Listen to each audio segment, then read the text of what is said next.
The CIS Droid Army was one of the largest military forces ever assembled, as well as one of the most ruthlessly efficient. Its numbers were its greatest strength, of course, but it also benefited greatly from two other factors: its diversity of assets and those assets themselves. Now, the Confederacy's battle droids are often lambasted for their subpar individual performances, and most of the other equipment the Droid Army used fared similarly poorly in individual comparisons with their Republic counterparts.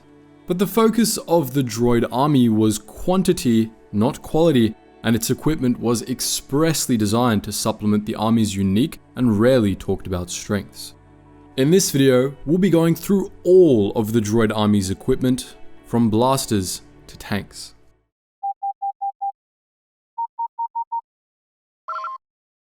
Attention, Sergeant on deck! As you surely know, the CIS Droid Army was created from a merger of several private droid armies that took place just before the Clone Wars. Thus, in the early stages of the war, it functioned less as a single cohesive army and as more of a haphazard assortment of smaller armies.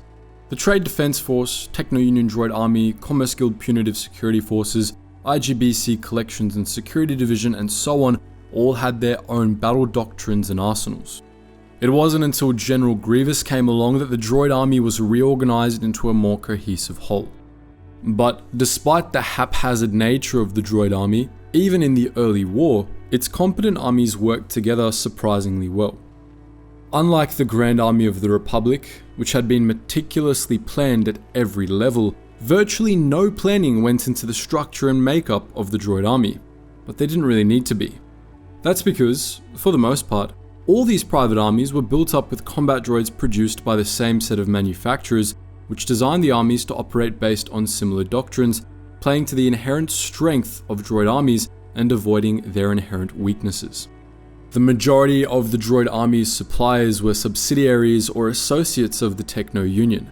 The most important of these were all subsidiaries of Bactoid Industries, these being Bactoid Combat Automata, Bactoid Armor Workshop, and Bactoid Fleet Ordnance. These were Geonosian-run companies that were closely affiliated with the Geonosian Industries, another separatist-aligned conglomerate. Many of the weapons used by the Droid Army were Blastech Industries products or based on Blastech products. Other major contributors to the Droid Army were Holo-1 Mechanicals, which manufactured the IG series of battle droids, Howor Chal Engineering, which was most known for its Vulture droids, but also produced ground vehicles for the Droid Army, the Colicoid Creation Nest, the manufacturers of the infamous Droidica. The corporations on the Separatist Council also designed and manufactured a bunch of equipment themselves, though it was usually designed to work with existing Bactoid products. As we mentioned before, all of the equipment these companies manufactured, with select exceptions, were designed according to a specific battle doctrine intended to play to the strengths of a droid army. As you likely know, battle droids were typically inferior to organic soldiers in most combat situations. For reasons we'll discuss shortly, they were less creative than their organic counterparts, and programmed battle tactics could rarely match up to years of combat experience. You could make a battle droid that was on par with or even superior to an organic soldier, but making an army of such droids was prohibitively expensive, even for the CIS and its corporate backers. And yet, battle droids were considered necessary by the corporations that formed the Droid Army. Part of this was just stinginess. Battle droids didn't have rights and thus didn't need to be paid, so it was much cheaper to maintain an army of them than it was to convince a bunch of organic soldiers to sell their souls and fight for some of the most morally bankrupt organizations in the universe. That was the main part of it. The corporations used their private armies to invade innocent worlds, bully debtors, and break strikes. Most organics would understandably balk at doing that sort of evil stuff, and so private organic armies came with the risk of mutiny at crucial moments. But as Rune Harko once said, droids don't talk back, and they don't question orders, and they don't complain when you send them on suicide missions. Of course, not only did getting an army of droids require these companies to sacrifice quality, but getting a fully obedient army of droids required the intelligence of these droids to be greatly limited, putting them at even further disadvantage against organic soldiers. But Baktoid Industries and the other droid makers worked out a battle doctrine that not only accounted for these weaknesses, but overcame them entirely. The corporate droid armies would never be able to beat organic armies in terms of quality, so the corporations didn't even bother trying. Because, while droid soldiers were inferior to organic soldiers on an individual basis, there were three big disadvantages that droid armies, even ones made of poor quality droids, had over organic ones. The first was logistics. It was much easier to supply an army that didn't need food, water, recreation, and so on than it was to supply an organic army. The second was numbers. Cheap battle droids could be mass produced, and droid armies could replenish their ranks far faster than organic ones. The last was coordination. Droid armies could be managed by central control computers, providing them with a level of pinpoint coordination and micromanagement that only Jedi battle meditation could match. The components of the CIS droid army, and later the droid army itself, were expressly designed to capitalize on these advantages. All of the Confederacy's equipment was cheap and easy to manufacture, allowing the droid army to amass a truly enormous advantage in numbers. It was also very easy to repair, replace, and maintain, and when managed by a central control computer, it was highly coordinated. Instead of trying to compete with organic armies in fields it had an inherent disadvantage in, the droid army played to its own strengths. This is important to keep in mind as we go through the list of all the equipment the droid army used. It may have individually been poor quality, but it contributed to a very powerful collective whole. Probably the most important pieces of equipment used by the droid army were the droids themselves. We're going to be discussing both the hardware and the software of the droid army's units today. It could be argued that that's crossing over from talking about equipment to talking about personnel, but we're going to do it anyway. We're not saying that droids are things. We here at Geetsly support droid rights, but it's still important to talk about their software to understand how their equipment fit in with it. The original droid armies that were later pooled under the banner of the CIS had very little software to speak of. The B1 units of the Trade Federation droid army weren't truly droids, but rather drones managed by an orbiting central control computer. Only droid commanders had independent droid brains, and even then, they were greatly limited, relying on the CCC to operate as intended. For many future separatist droids, this was by design. The sole exception was the Droideka, which was designed to be a proper independent droid by the Colicoids, who disliked the central control computer model. However, the Trade Federation's droidekas were lobotomized and slaved to the CCC, so that was a bit of a moot point. Thus, the central control computer is the first piece of droid army equipment that we're going to talk about. These enormous supercomputers were usually built into the cores of droid control ships, modified Lucrehulk class battleships that were stationed in orbit above target worlds. With the help of the droid control ship's powerful transceiver arrays, a single central control computer could manage all droid army units on an entire planet. Every battle droid managed by one of these computers essentially shared a single enormous brain which micromanaged the whole army at once, fighting battles like it was playing an RTS game. The central control computers were programmed with a wealth of data on military tactics, covering everything from how individual soldiers moved into battle to grand strategy.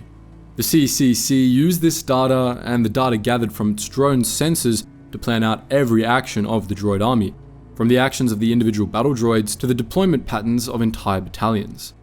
The computer micromanaged everything, and it allowed the droid army to have unparalleled coordination, giving it an advantage against even highly trained organic armies. After all, in the chaos of battle, even the most well-trained soldiers will struggle to maintain coordination, but the central control computer could provide its units with constant, perfect coordination, making split-second decisions for every unit in the army at the speed of light. Only Jedi battle meditation came close to matching that. Of course, there was a downside to central control.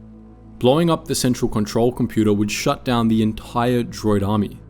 As you know, this flaw cost the Trade Federation the Battle of Naboo, and it led the CIS to avoid complete reliance on the CCC.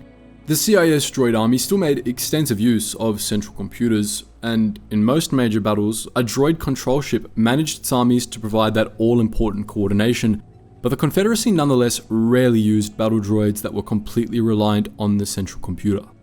Most Separatist droids thus had fully independent droid brains.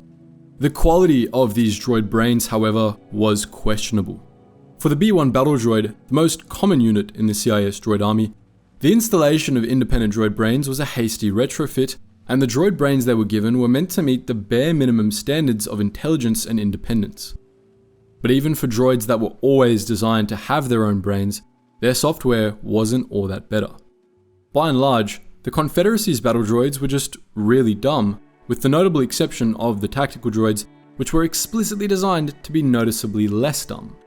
Part of this was the Confederacy being cheap. Part of it was that intelligence wasn't a focus, since organic soldiers would always be smarter and more creative anyway, and the Droid Army generally avoided trying to beat organics at their own game. But part of it was also the fear of droid uprising, of making droids smart enough that the Rune Hako quote we gave earlier about droids not questioning orders would cease to be true.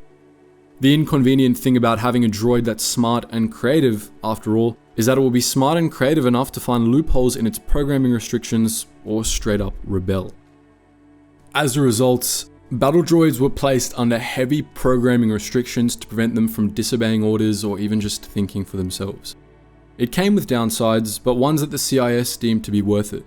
After all, the droids of the CIS had already sometimes showed the risks, to meatbags at least, of a droid that was too smart to be an obedient servant. Over the course of the Clone Wars, there were multiple instances of tactical droids summarily executing their superiors over disagreements about battle strategy. This actually benefited the Confederacy sometimes, as tactical droids, to their credit, were pretty smart when it came to tactics. At other times, this sparked firefights in Separatist command bunkers that cost the Confederacy crucial battles. As we discussed in a recent video, droids' intelligence was also hampered by the fact that, as the Clone Wars went on, the Confederacy kept downloading more and more programs into their battle droids, allowing them to perform additional tasks on the battlefield. Battle droids were programmed to be able to act as firefighters, gunners, engineers, and so on, and in many cases, it was too much for their poor little brains to handle. This, combined with poor maintenance standards, led to a dramatic drop in the quality of droid performance over the course of the Clone Wars. Of course, this is mostly talking about standard battle droids.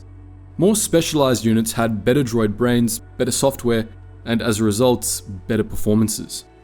The BX series commando droids and the IG-100 Magna Guards were examples of this, as was the DSD-1 Dwarf Spider droid, which was actually one of the most intelligent droid army units. Before we move on to hardware, let's quickly talk about communications. Like the clones of the Grand Army of the Republic, all units in the CIS Droid Army were part of a massive communications web. Obviously, this was the case for units managed by a central computer, but even independent droid units had built-in transponders and comlinks that kept them in touch with the rest of the army at all times. In fact, the backpacks worn by B-1 battle droids were partly given over to communications boosters, which amplified the signals of their built-in comlinks. That's why infantry units had these backpacks, but ship-bound pilot and security droids didn't. Those other variants didn't need them, as they were stationed within Separatist craft or installations. When no droid control ship was present, any other orbiting warship or ground-based Separatist installation acted as a communications hub for Droid Army communications, allowing the BattleNet to operate even in the absence of its central node. Even ships as small as the Munificent-class Star Frigate could manage, as the Munificent was designed to double as a holonet transceiver, and most other Separatist capital ships had robust communication systems. All battle droids were also likely connected to their transports and the vehicles attached to their infantry units, which could relay messages and combat data from them to Separatist command centers. Thus, battle droids, like clone troopers, were always in constant contact with command in one way or another. For the CIS though, this had the added benefit of further improving the coordination inherent to a droid army, capitalizing on one of its greatest strengths. Its other greatest strengths, however, lay in its hardware, which it's now time to talk about. It's no secret that B-1 battle droids weren't all that durable. They were made to be cheap and mass producible, and you could tell. Their armor plating was only really good for keeping dust out of their more delicate systems and preventing minor damage to droid brains, and the droids were only held together by electromagnets at their joints, which tended to fail if shot in the right place, causing droids to straight up fall apart. Part of the reasoning for this is obvious. This allowed Baktoid to make absurd amounts of them. Some sources claim that the Separatists were able to produce quadrillions of battle droids over the course of the Clone Wars due to how cheap they were, but this claim doesn't quite add up.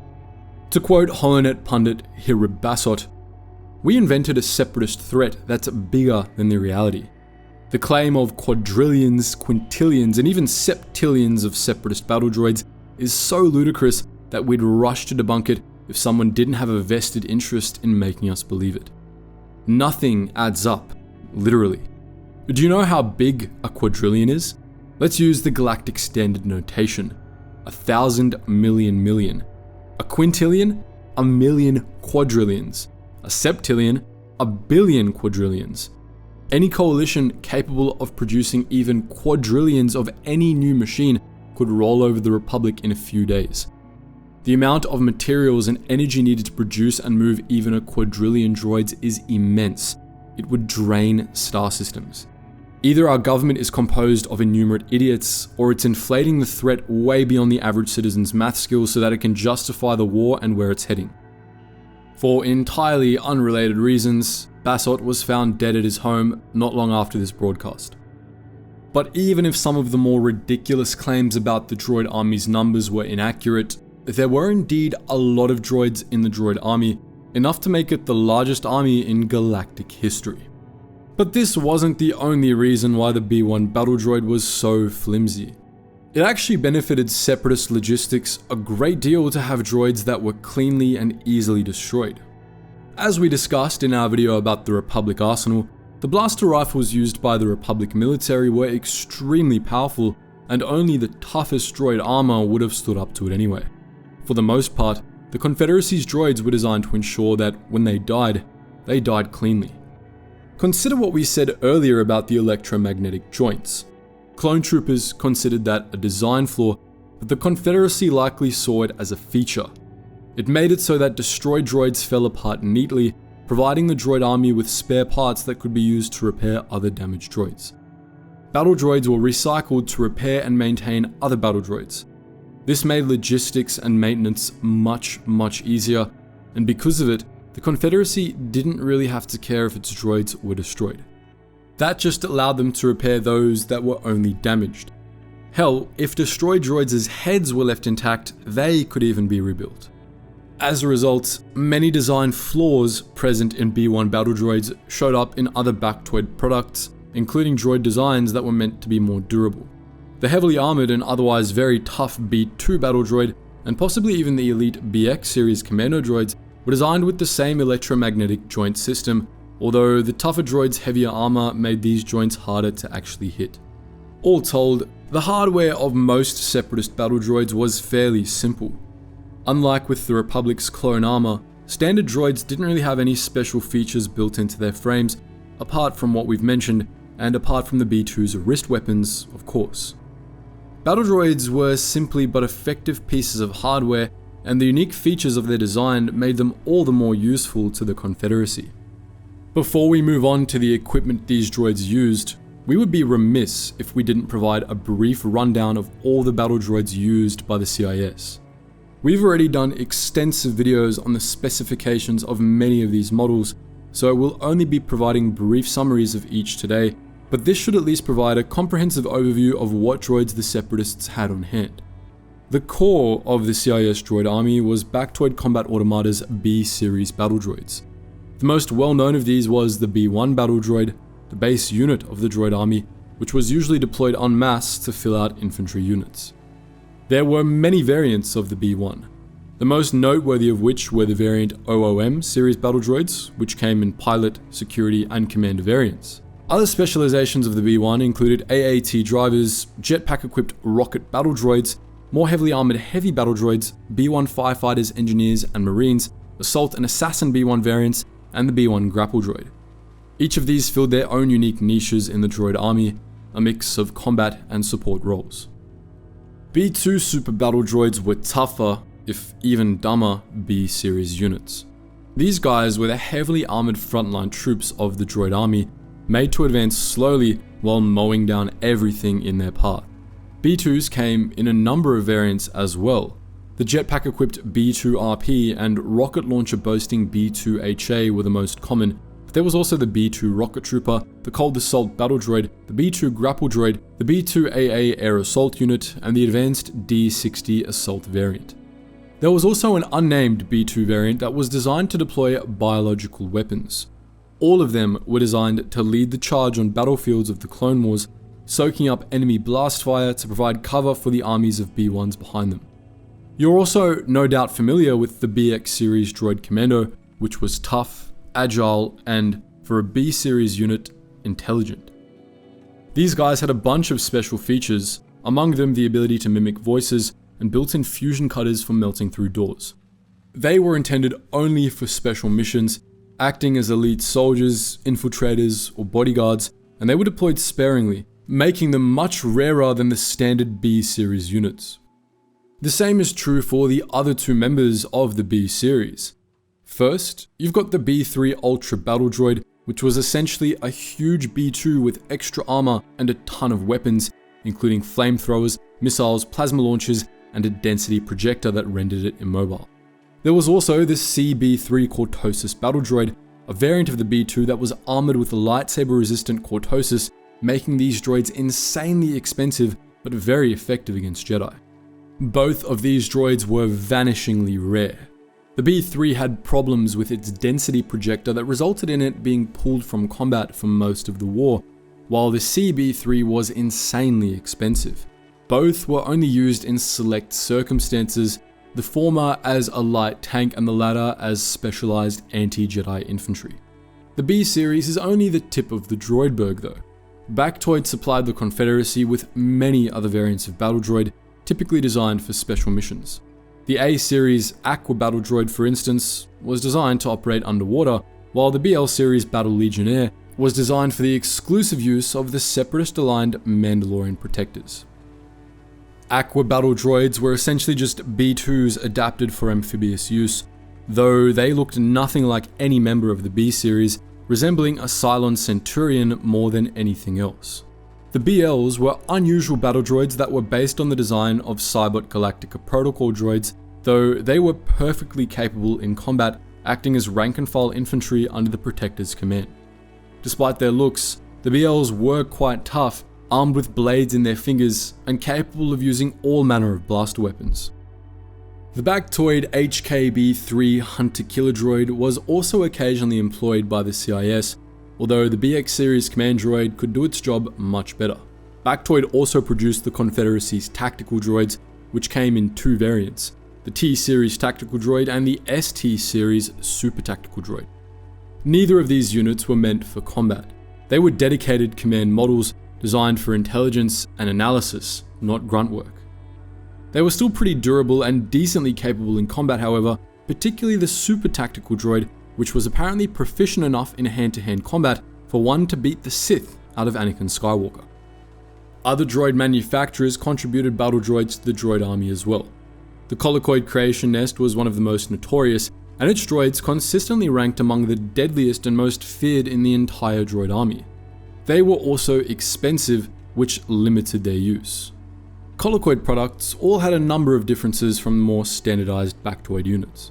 They were never humanoid, as the Colicoids were insectoids and tended to be more creative with their droids' body plans. They were also typically much more durable and had much greater firepower. The most well-known Colicoid droid was the Droideka, some of the most feared combat droids in galactic history. Equipped with bubble shield generators and repeating blaster cannons, Droidekas rolled into battle before deploying and acted as semi-mobile turrets, laying down fields of fire with impunity. There were three primary variants of the Droideka, all of which looked more or less the same.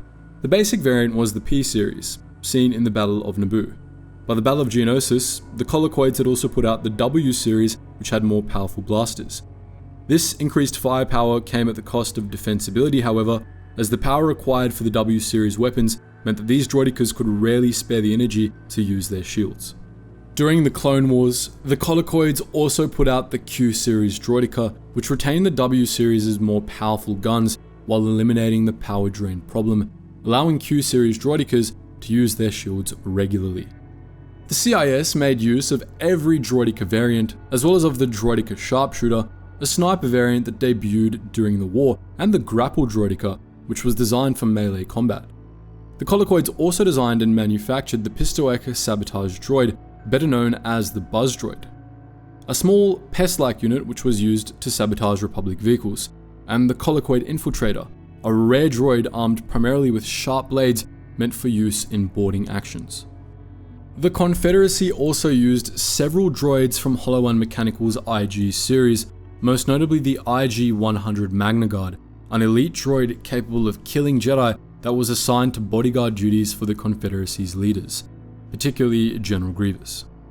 The IG-100 was top of the line, designed with redundant systems that allowed them to survive decapitations, heavy armor, and incredible mobility. Their reflexes far exceeded any non-force sensitive, and they were usually armed with lightsaber-resistant Frick electrostaffs, allowing them to go up against Jedi. Those who served General Grievous were decked out in Kaleesh cloaks in memory of the Isvoshra, the cadre of warriors Grievous had fought with in his life as a Kaleesh warlord. There was also the IG series Lancer Droid, the only IG series unit manufactured by Flut Design Systems before Holo-1 bought them out. The Lancer droids were used as, well, lancers. There were only a few hundred of them, all of which were deployed and destroyed in the Battle of Munalinst. On top of all that, we have a few other droids from an assortment of manufacturers to discuss. First, there's the Infiltrator/Demolition Droid, which you might remember from General Grievous's bombing of the Coruscant power generators. These unique droids were walking bombs with blaster cannons, designed to be able to operate in disguise mode, combat mode, and bomb mode. Arakid Industries made a handful of droids for the Confederacy as well, most notably the Commerce Guild Chameleon Droid, which used holographic blending fields to become invisible so that it could lay mines in secret. Arakid may also have been the manufacturer of the Confederacy's speedy and lightly armed probe droids, which bore a significant resemblance to the later Viper probe droid employed by the Empire.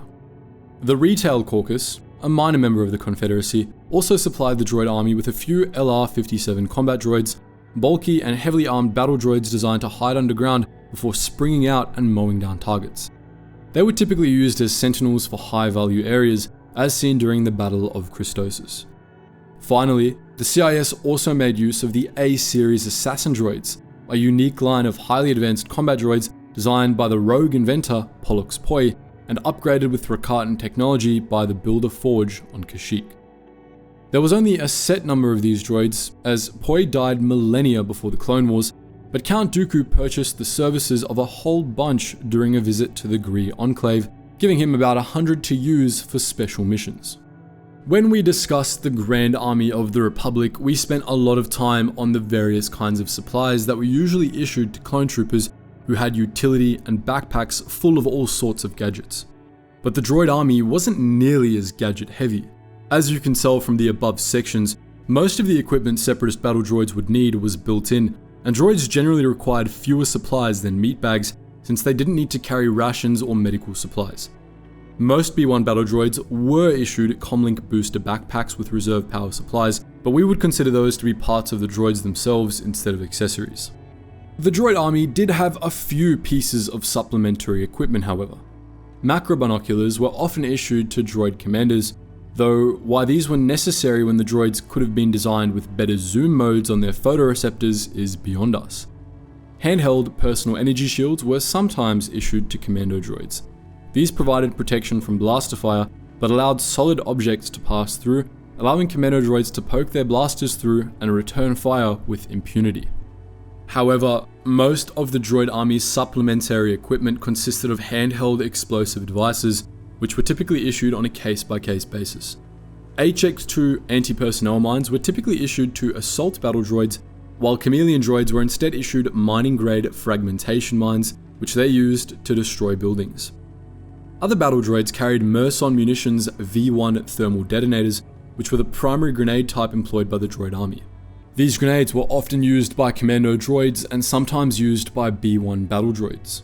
Other Separatist droids had built-in rocket launchers which eliminated the need for using handheld grenades altogether. Famously, many B2 super battle droids came equipped with 4 direct fire wrist rockets, which were less powerful than grenades, but more direct. The B3 Ultra Battle Droid came with a pair of built-in brilliant missiles, and some variants of the IG-100 Magna Guard also had small built-in rockets, though some Magna Guards also made use of grenades. Now for the fun part, examining the Droid Army's guns. But while many models of Battle Droid were designed to carry handheld blaster rifles, many others were designed with built-in weaponry with its own unique specs, so we're going to start with the built-in guns before we cover the actual blaster rifles and such. The most well-known example of a battle droid with built-in weaponry was the B2 Super Battle Droid, which had dual repeating blasters built into each of its wrists. These weapons were devastatingly powerful for their small size, and they were capable of maintaining a very high rate of fire, making them very effective in frontline combat. Their range and accuracy were limited, however, since the B2's arms didn't exactly come with sights or anything like that. These weapons were about as powerful as the Republic DC-15A blaster rifle, which was an achievement, and as B2s had 2 sets of these weapons, one on each forearm, they were capable of unleashing devastating barrages of blaster fire. The B2HA variant of the Super Battle Droid replaced one set of these wrist blasters with dedicated rocket launcher arms that could fire small but very powerful rockets capable of wiping out a squad of enemy infantry or crippling a light vehicle. Certain models of the droid had specialized cannon arms that featured both a rocket launcher and a repeating blaster. These models also featured deployable energy shields to protect against grenade blasts. These built-in weapons were very powerful, but it should be noted that they also limited the B2 significantly. The hands of super battle droids were unable to operate most standard blasters, and B2s could only be equipped with special handheld blasters designed specifically for them. Additionally, while it's unknown how much ammo a B2's weapon had, when the droid ran out, it likely would have had to have its arms partially disassembled back at troop transport to rearm, which isn't terribly efficient. This drawback applies to all of the following droids as well. The B3 Ultra Battle Droid also had a slew of built-in weaponry, including a tight spray flamethrower, a wide spray plasma cannon, and 2 rapid repeating blaster cannons. Its blasters weren't terribly powerful, but they could maintain an extremely high rate of fire. Its plasma cannon and flamethrower, meanwhile, were much more destructive. The CB3 Cortosis Battle Droid boasted slightly more powerful wrist blasters based on the B2's, which replaced its hands instead of being built into the droid's wrists, presumably to make room for the extra power cells. The LR-57 Combat Droid also had dual blaster cannons for hands, much like the CB3. The 2 droids even had similar looking weapon designs, suggesting a possible common origin. The Infiltrator/Demolition Droid, Chameleon Droid, and even the Separatist Probe Droid all had built-in blasters of their own. The I/D had high-yield, single-barrel blaster cannons with a slow rate of fire, but considerable destructive potential, while the Probe Droid carried 2 lighter blasters for last-ditch defensive purposes, and the Chameleon Droid had 3 small blasters built into its chest. A-Series Assassin Droids and Aqua Battle Droids both came with single, long-barreled blasters built into their forearms. The A-Series Assassin Droid had another such weapon built into its left shoulder. These weapons seem to have had a slower rate of fire than the blaster cannons many Separatist droids featured, but they were also seemingly more accurate. Finally, we have the Droideka, another unit that had guns for hands. With the exception of the Sharpshooter Droideka, which was equipped with a single built-in long-range high-accuracy sniper rifle, and the Grapple Droideka, which had no blaster weapons at all Droideka variants were armed with 2 dual-barreled blaster cannons, which were extremely powerful and capable of high rates of fire. When deployed, Droidekas would lay down fields of fire with these potent weapons, laying waste to everything in their path. Their deflector shields were specially polarized to allow blaster fire from the Droideka's weapons to pass through, while blocking blaster fire from outside, allowing Droidekas to gun down whole squads with impunity. The power of the Droideka's blaster cannons differed between models. The original P-series Droidekas had fairly powerful blaster cannons, but these weapons dramatically increased in size and power with the W-series Droideka, which had so much firepower, it was sometimes classified as light mobile artillery. The Q-series droidicas that the Confederacy used for most of the Clone Wars were even more powerful, though only by a bit. All told though, droidica blasters were probably the most powerful built-in weapons in the Droid Army, apart from the B-2HA's rocket launcher arm. Now onto the handheld blaster weapons, starting with the Confederacy's standard issue rifles. For the most part, these were primarily used by B-1s and BX commandos, though tactical droids and organic officers were known to make use of them as well. The primary weapon of the Droid Army was the E5 blaster rifle, originally designed by Bactoid Armor Workshop for the Trade Federation Droid Army. The E5 was based on a Blastech Industries design that Bactoid reverse engineered and removed all the safety features from, producing a cheap and lightly compact blaster rifle. For their size, they were quite powerful and had considerable range, which was why they were classified as blast rifles despite being smaller than some carbines. The E5 was incredibly lightweight, easy to manufacture, and easy to transport in bulk. It was a cheaply made weapon, to be sure, but a highly effective one that paired well with the B1 battle droid. Most droids wielded these rifles with two hands, but they could easily be operated one-handed as well. The E5 blaster rifle fired extremely powerful shots due to the weapon's large gas chamber, which concentrated lots of energy into each blaster bolt.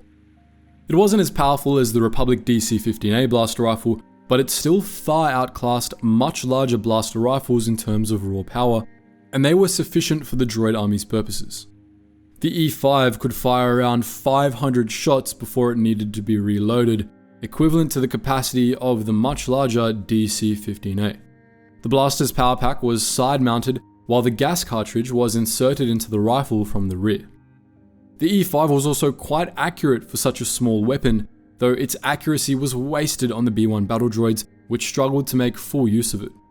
Commando droids, meanwhile, were much more capable of using the E5 to its fullest potential.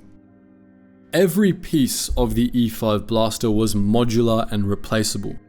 Its barrel could be swapped for a broad fire pattern tip, and though it was somewhat fragile and easy to damage, it was even easier to repair. It did, however, have some noteworthy design issues, the most important of which was its overheating. Bactoid removed most of the weapon's safety features to make the E5 cheaper and deadlier, and though it retained heat radiators to prevent damage to external components, the E5 still overheated very easily, especially when rapid fired, and when overheated, touching the barrel could cause third-degree burns. If the weapon was used near constantly, overheating could even permanently damage it, rendering it totally useless. Now, neither the Trade Federation nor the CIS cared about this.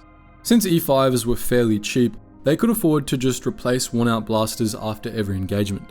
Since durability wasn't something they were looking for, the damage these blasters took wasn't a problem. Nor was it a problem that the blaster had a serious overheating problem. After all, most of the Separatists' E5s were supplied to battle droids, which could touch red-hot blaster barrels without melting their skin off.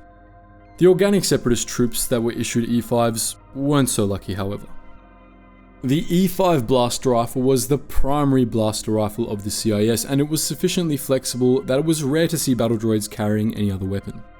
But there was one alternative blaster rifle used by the Droid Army, the E5C heavy blaster rifle.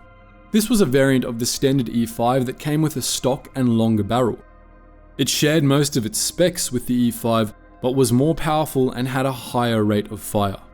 These weapons were issued to B1 heavies, which used them to unleash withering barrages of fire against Republic forces over the course of the Clone Wars. We don't have any exact specifications for the E5C, but it can be presumed that the increased firepower and rate of fire probably meant that the E5C had the same overheating problems as its smaller cousin. Also worth mentioning in this section is the E5's sniper rifle, the final E5 variant weapon. Issued to B1 assassins and to commando droids, the E5S was the primary sniper rifle of the CIS, though commando droids were known to also use a different, unnamed sniper rifle variant. The E5S was designed for long-range precision fire and was equipped with a precise scope for accurate aiming. It came in two configurations. The first was semi-automatic and had a magazine of only 4 shots, though it was also incredibly powerful. The second was less powerful and accurate, but had a larger magazine and a full auto mode, which allowed for precise, long-range rapid fire. We're not sure exactly what the thought process behind the decision of that second variant was, but it was cool in the Clone Wars micro-series at least. BL series Battle Legionnaires had their own standard issue blaster weapon, which was unusual to say the least. This was the AAP-2 blaster box, a little box that was attached to the BL's chest.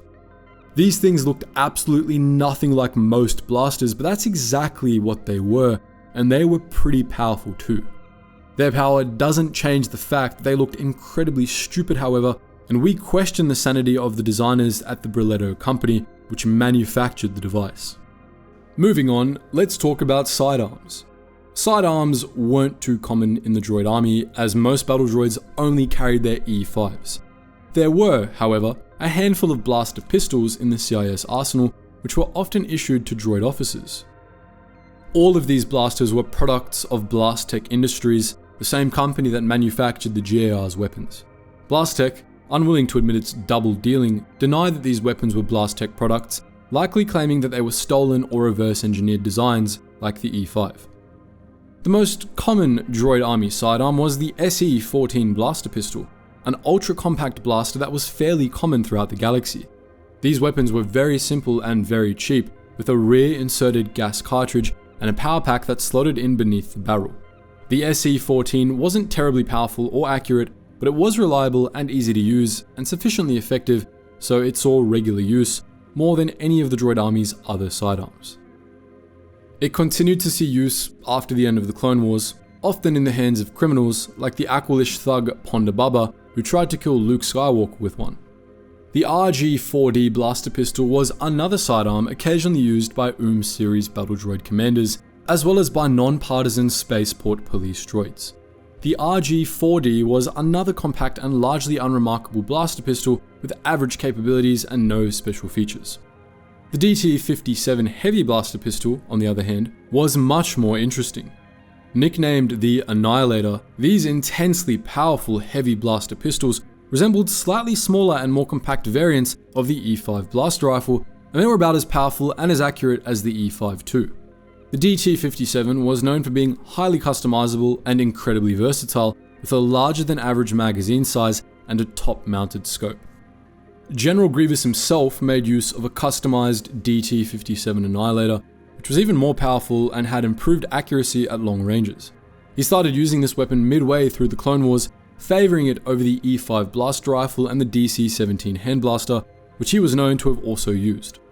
Grievous was ultimately killed by his own DT-57, however, during the Battle of Utapau. After this, the weapon changed hands several times, coming to be named the Grievance Striker in honor of its original owner. Some sources claim that the DL-44 heavy blaster pistol was also occasionally used by separatist forces. Some sources claim that the DL-44 heavy blaster pistol was also occasionally used by separatist forces.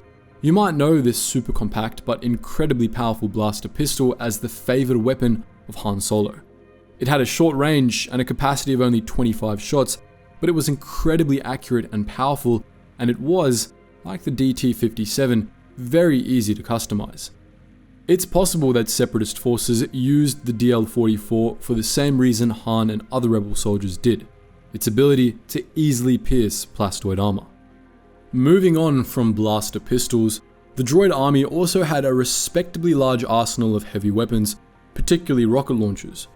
The smallest and most unique of these was the Bulldog RLR, a product of Kelvarek Consolidated Arms. These were small, compact weapons, scarcely larger than the E5 blaster rifle, but don't be fooled by their size. These were highly destructive anti-personnel rocket launchers.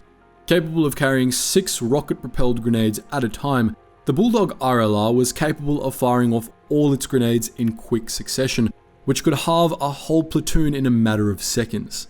The grenades were somewhat sluggish, but they were very effective against infantry, and they could also be used effectively against light vehicles.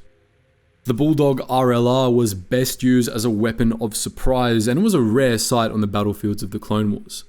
When it did make an appearance, it was usually in the hands of IG-100 Magna Guards. Magna Guards also made use of another of the Confederacy's heavy weapons, the Merson Munitions RD-4 grenade launcher. These nasty weapons launched radiation grenades which saturated an area with an intense dose of radiation capable of quickly killing organic beings. This weapon had no effect on droids, making it an ideal weapon for the CIS droid army. Clone troopers unfortunate enough to be caught in the blast, however, would suffer particularly agonizing deaths. The RD-4 was another uncommon weapon, possibly due to the many drawbacks of dousing an area you're trying to capture with lethal doses of radiation, but when it made an appearance, it certainly made its presence known. A much more common weapon was the Merson RPS-6 rocket launcher, which was used by both sides of the CIS and the GAR. The RPS-6 was a simple, efficient, shoulder-fired anti-vehicular rocket launcher with a magazine capable of holding 6 rockets at a time. It could fire both dumbfire and homing rockets, and it was often used by B-1 battle droids, BX commando droids, and IG-100 Magna Guards alike. The RPS-6 was quite effective, able to destroy tanks and even lightly ray-shielded vehicles with ease. It was also quite effective at smiting small groups of enemy infantry and light vehicles. All told, it got the job done quite well. Assault battle droids instead made use of the E-60R missile launcher, a product of Bactoid Combat Automata and the Techno Union. Designed in response to the Droid Army's failure to stop the Republic's Walkers in the Battle of Geonosis, the E-60R was a dedicated anti-vehicular missile launcher. It was cheap, but very effective, with a magazine of 7 high-powered rockets capable of crippling even the toughest Republic vehicles. These weapons were used to great effect throughout the Clone Wars. They were, however, cheaply designed. To cut costs, the E-60R was equipped with surplus viewfinder scopes, which meant that droids using this weapon had to aim manually and had a harder time doing so. The Confederacy, like the Republic, also made occasional use of mortars for long-range anti-infantry shelling. The specifications of mortars used by the Droid Army are unknown, but they were simple to operate and devastatingly effective. The last category of personal weaponry used by the Droid Army was melee weapons, which were surprisingly popular among separatist troops.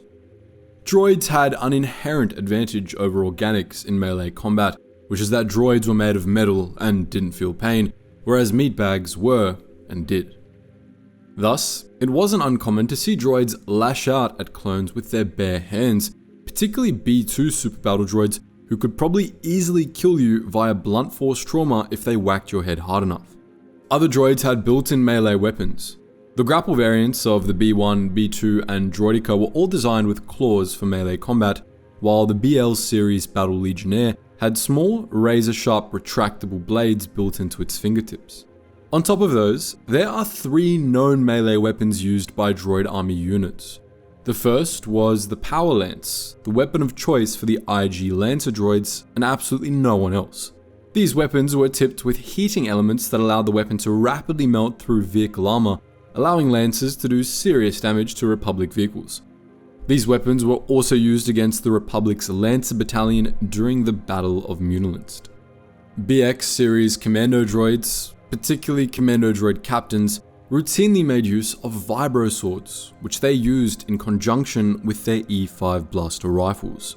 Vibro swords were a fairly common weapon, though the variant employed by the commando droid seems to have been unique to them.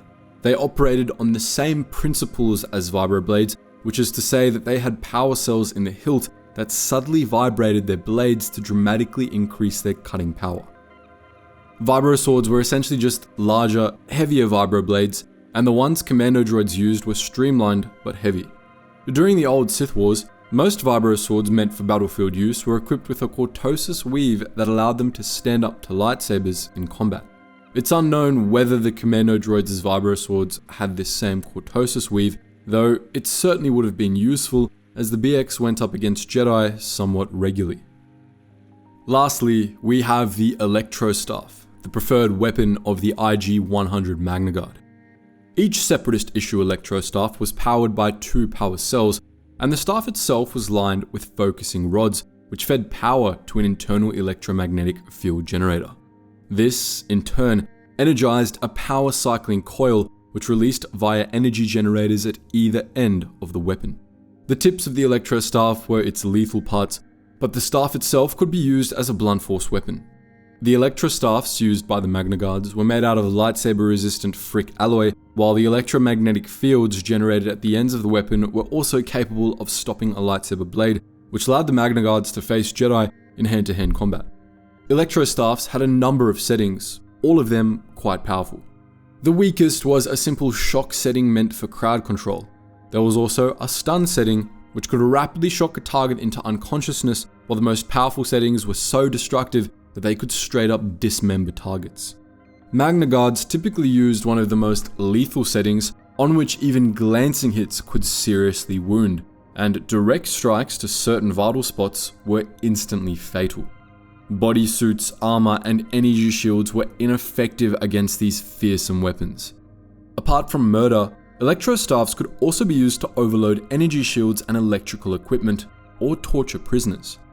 Now, as in our Republic Arsenal video, we're going to be moving on from personal equipment to unit level gear and the Droid Army's assortment of military vehicles. There is, again, much less to talk about here than there was for the GAR, especially since the Droid Army obviously didn't have a medical division, and damaged droids and equipment were just recycled to make new ones. Small armies of Cybot Galactica PK-4 worker droids were usually assigned to repair duties, usually at or on board the Droid Army's landing craft. There's a bit more to talk about, however, when it comes to stationary guns and artillery. Like the GAR, the CIS Army made fairly extensive use of stationary blaster cannons. While the Republic favored the E-Web, the CIS's stationary blaster of choice was the J-10 dual blaster cannon. This was a long-ranged, tripod-mounted reciprocating blaster, loosely based on the design of the E5 blaster rifle, though scaled up. The J-10 was a very finicky weapon with glitchy programming that led to frequent power fluctuations. It also just wasn't very good. While it was a powerful weapon with a high rate of fire, the E5's design ultimately just didn't scale up well. The E5's minor overheating issues became a major problem for the J-10, which also suffered from poor accuracy that worsened over time. Nonetheless, the J-10 was a decently effective anti-personnel turret, able to defend separatist positions with some reliability. It wasn't used all that often due to its shortcomings, but it nonetheless had the firepower to mow down whole squads of incoming clone troopers.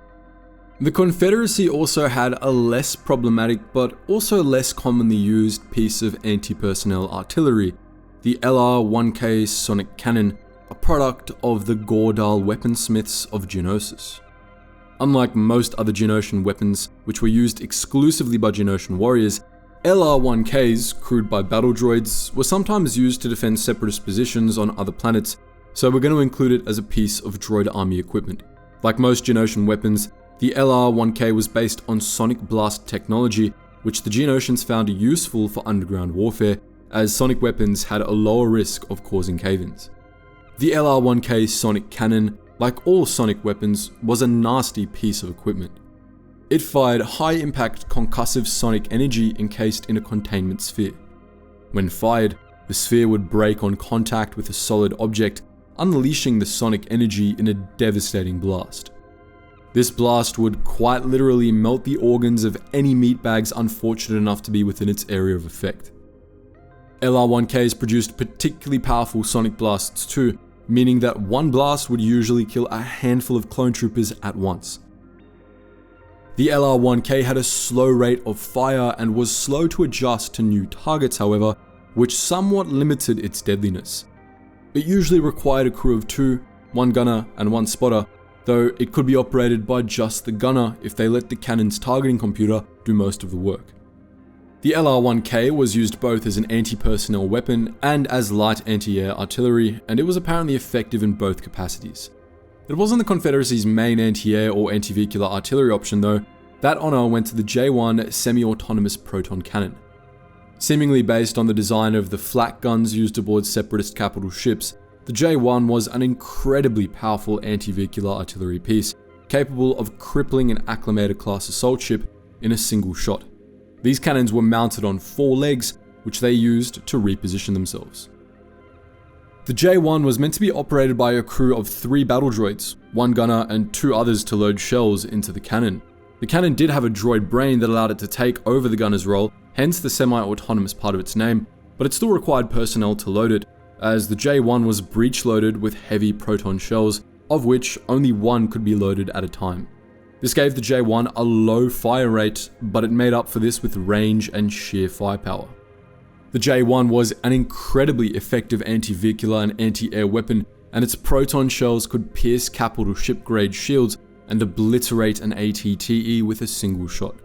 It was less effective at close range, however, as it was slow to reposition and lacked precision when it came to small targets.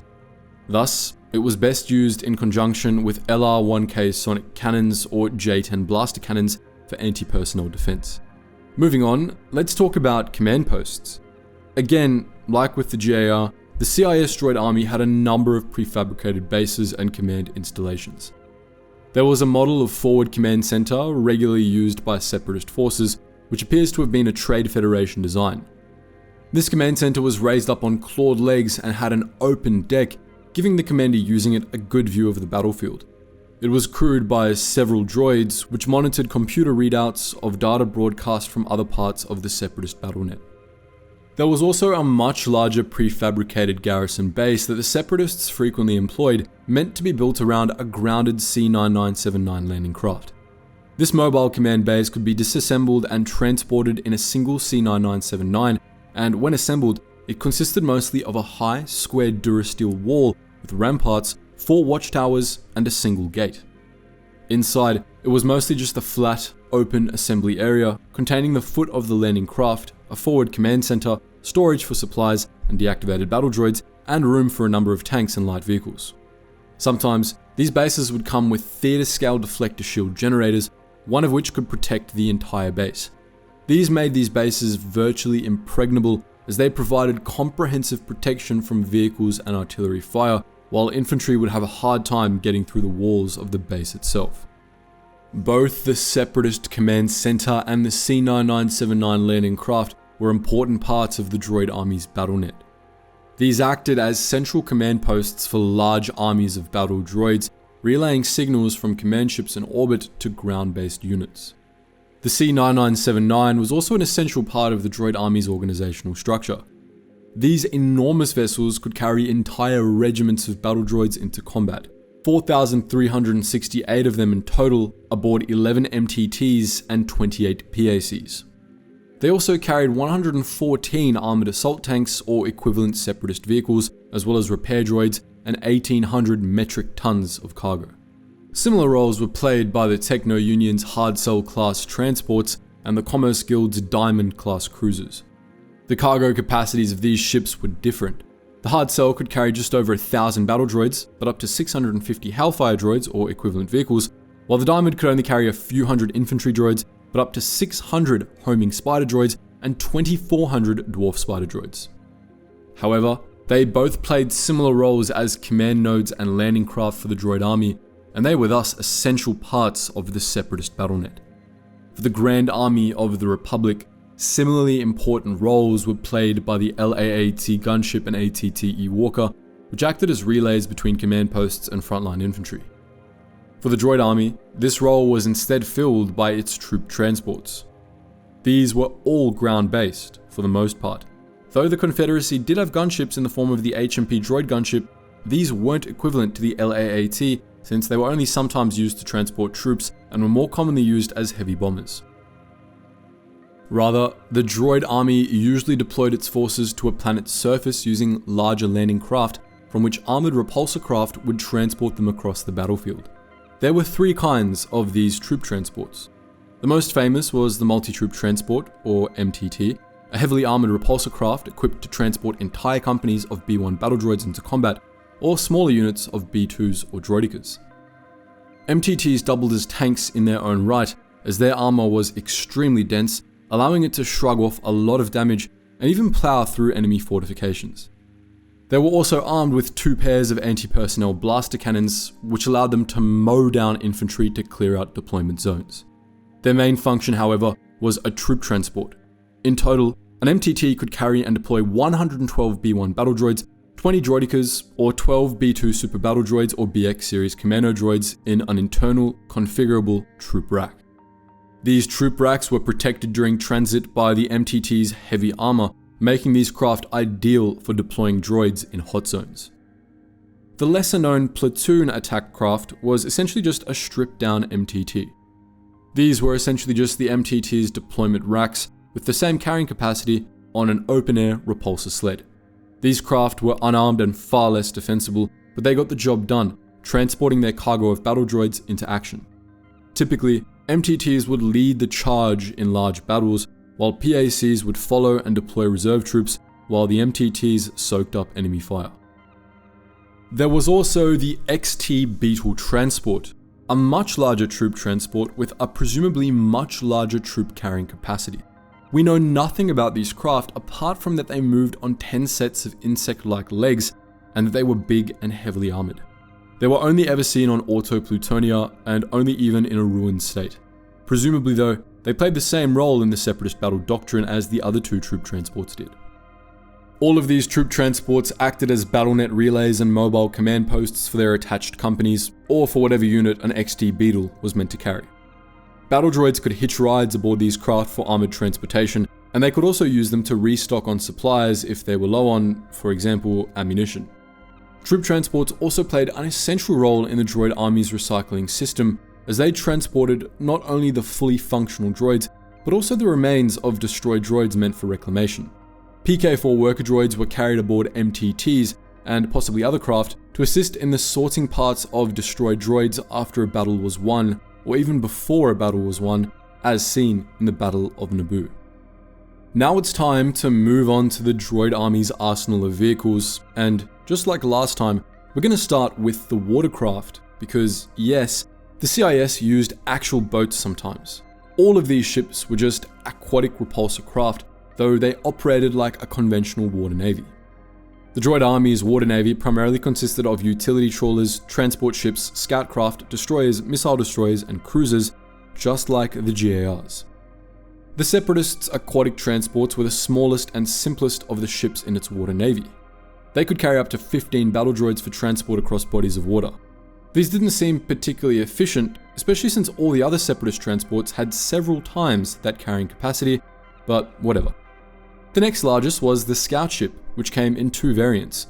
The light version, which was simple and meant as cannon fodder, and a heavier version, which was faster and better armed.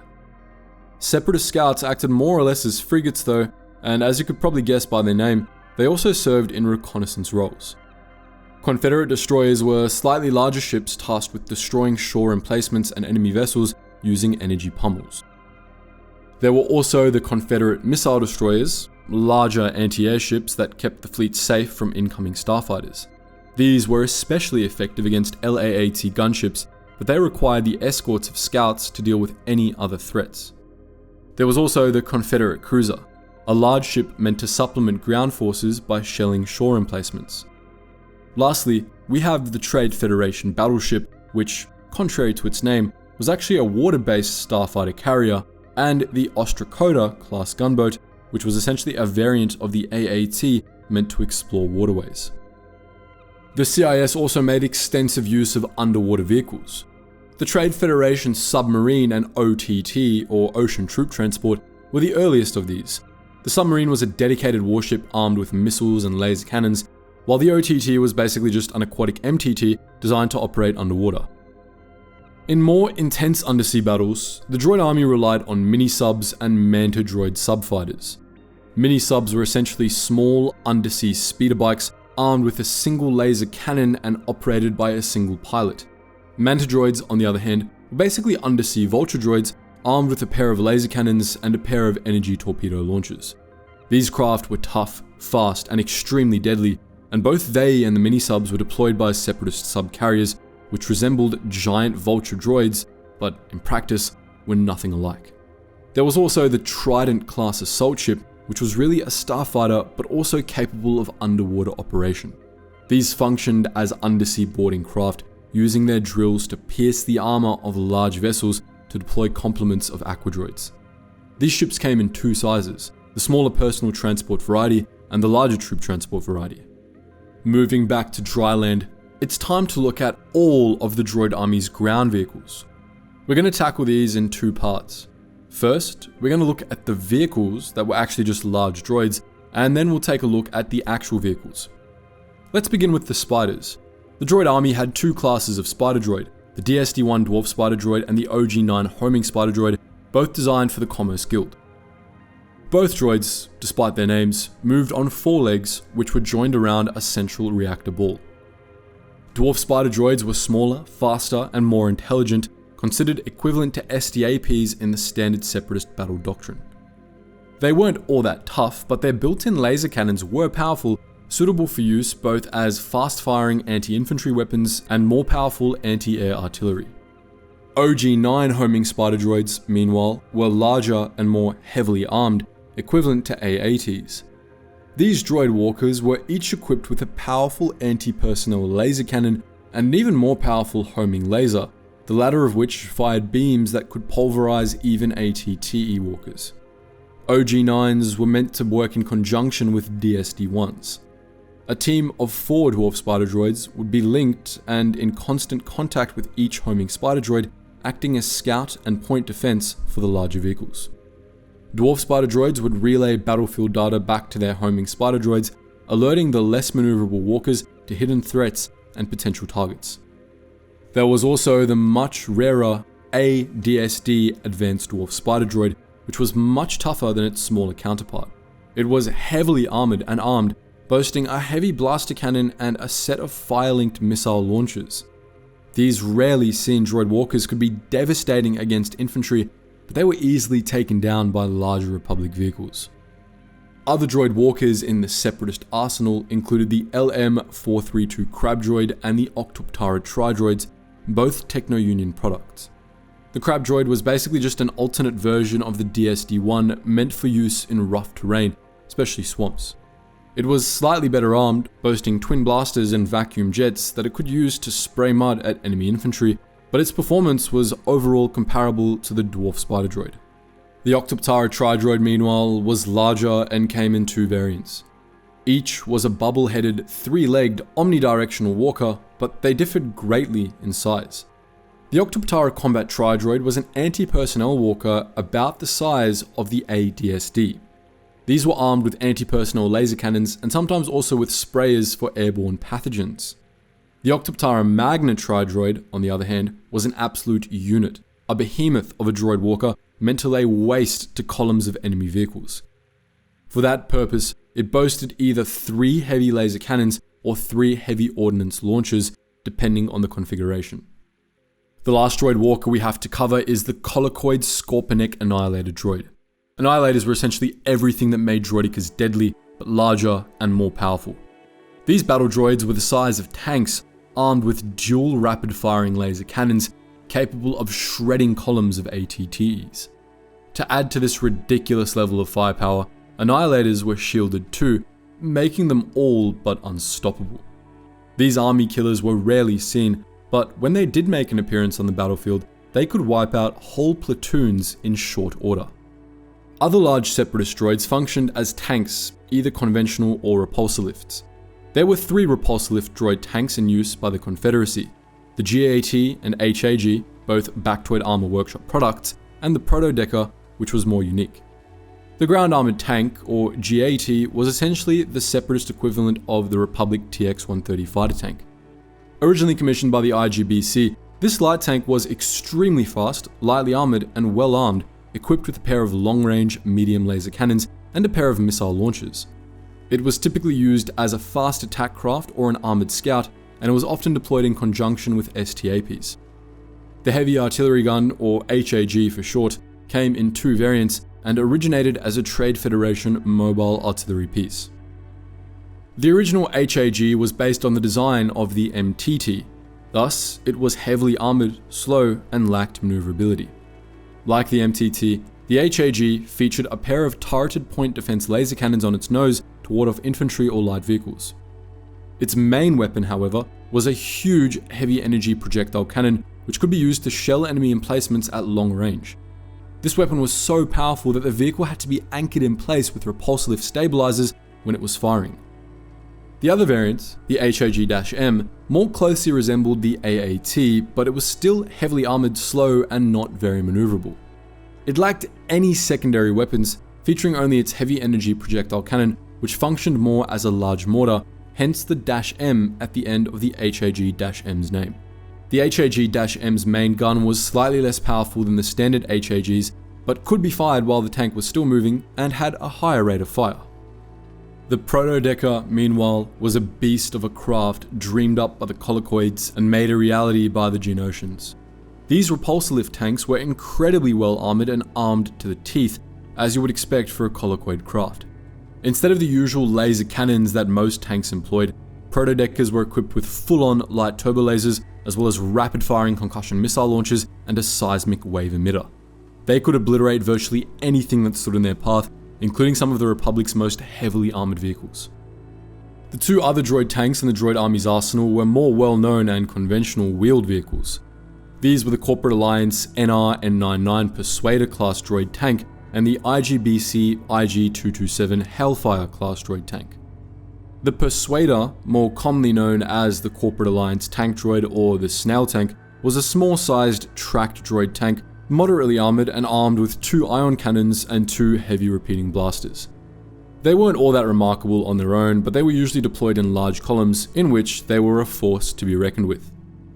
Snail tanks weren't all that maneuverable, but they were pretty good at ploughing straight ahead through obstacles, which they preferred to trying to navigate around them. Both the Corporate Alliance tank and the Hellfire droid were considered equivalent to the Trade Federation AAT in the standard Separatist battle plan. The Hellfire droid was a fast-moving, lightly armored hoop-wheeled craft designed for rapid, devastating assaults. Armed with a retractable anti-personnel laser cannon and 2 racks of heat-seeking missiles, these vehicles could annihilate a platoon of clone troopers or a column of ATTEs in seconds. However, they only had 30 missiles, and once those were gone, they were pretty much useless. This led them to being pulled from the Droid Army's roster for most of the Clone Wars. They returned at the end of the conflict, now paired with airborne refresh droids that could rearm them mid-battle, but by that point, they had been pretty thoroughly sidelined. Now on to the actual vehicles, all of which were repulsor craft. Starting off, we have the Droid Army's primary speeder model, the Single Trooper Aerial Platform, a kind of airhook regularly used by the CIS. The STAP enhanced the mobility, visual range, and firepower of individual battle droids, and they were usually deployed as scouts, pursuit craft, or as battlefield surveillance craft. In the latter case, they were deployed to act as eyes in the sky for the central control computer, providing a bird's eye view of the battlefield. STAPs were respectably fast and armed with a pair of repeating dual blaster cannons, which made them suitably effective in combat. Much larger than the STAP was the Armored Assault Tank, or AAT, the primary armored vehicle of the Droid Army. These densely armored repulsor craft were manned by a crew of 4, 1 pilot, 2 to 3 gunners, and sometimes a commander. These craft were slow but incredibly tough, and they had considerable firepower, consisting of a turreted heavy laser cannon, 2 dual repeating blaster cannons, 2 fixed light blaster cannons, and 6 ordnance launchers, which fired missiles cocooned in energy shells. The ordnance launchers were compatible with high explosive bunker buster shells, armor-piercing anti-tank rounds, and standard high-energy shells. All told, the AAT could be incredibly destructive, and it was the most formidable and well-rounded core tank of the Droid Army. The Droid Army sometimes made use of an experimental variant of the AAT, the defoliated deployment tank. Designed during the war, the DDT was basically an AAT with its top turret replaced with a large defoliated cannon, which fired powerful incendiary shells capable of annihilating living beings across a large area while leaving droids unharmed. The DDT was deployed very selectively, but it could be devastating in the right environment, such as forests or highly flammable grasslands. The defoliator was ultimately a specialty weapon, but it was an important part of the Separatist arsenal nonetheless. The final vehicle in the Droid Army's arsenal was the Bactoid Armor Workshop Super Tank, a shielded heavy tank that, fortunately for the Republic forces, was very rare. These tanks were operated by a crew of 2, a pilot and a gunner, and they were both densely armored and equipped with powerful ray shields, which made the super tank all but invincible. These craft could advance into even the fiercest battle zones unscathed before unleashing a devastating barrage of fire. Super tanks were armed with 2 twin blaster cannons, 2 turreted twin laser cannons, and 2 concealed warhead launchers, the latter of which could obliterate any vehicle in the Republic arsenal from extreme range. The super tank's only weakness was its price tag, which prevented it from being manufactured en masse. And that, my friends, was the entirety of the CIS Droid Army's arsenal. We hope you've enjoyed this deep dive of ours, but what do you think? We bet there's at least something we've covered today that you hadn't heard of before.